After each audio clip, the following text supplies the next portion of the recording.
Hello family and friends, সবাইকে আসসালামু আলাইকুম। আজকে হচ্ছে ফ্রাইডে, এখন সকাল বাজে 10:55। আমি নর্থ ওয়েলসের একটা রাস্তায়, ত্রিমুখী রাস্তার একটা সামনে পার্ক না আসলে, সরি, এটা একটা ছোট্ট একটা বেঞ্চের মতো। এই যে দেখুন, এখানে কয়েকটা বেঞ্চ রাখা আছে যেন মানুষজন বসতে পারে। এই একটা বেঞ্চে বসছি অনলি ফর 5 মিনিটস। এখনই আবার উঠে যাব।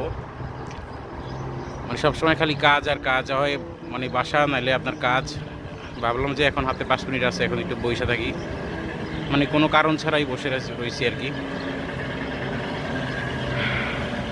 আজকের weather is very cold, but the Sunshine is here, খুব সানি, কিন্তু খুবই ঠান্ডা। আমার কাছে খুব ঠান্ডা লাগতেছে, কিন্তু খুব সানি ওয়েদার। তার মানে হচ্ছে রাত্রে ডেফিনেটলি অনেক ঠান্ডা পড়বে।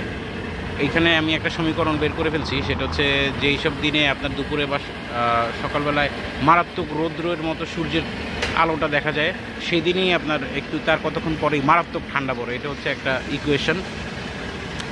আর হালকা হালকা রেনিং হইতে পারে, এটা কমন একটা ব্যাপার। মানে রেনিংয়ের কোনো গ্যারান্টি নেই, যে কোনো সময় মানে মারাত্মক সানের মধ্যেও রেইন হইতে পারে, আবার কোল্ডের মধ্যে তো হয়ই টুকটাক।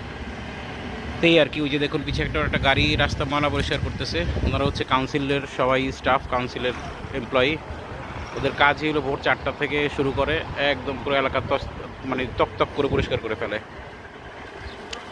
যাই হোক, আমাদের দেশেও ইনশাল্লাহ একসময় হবে এগুলো, কোনো চিন্তা করবেন না, দোয়া করেন। সবাই ভালো থাকবেন। আসসালামু আলাইকুম। আজকে এই পর্যন্তই।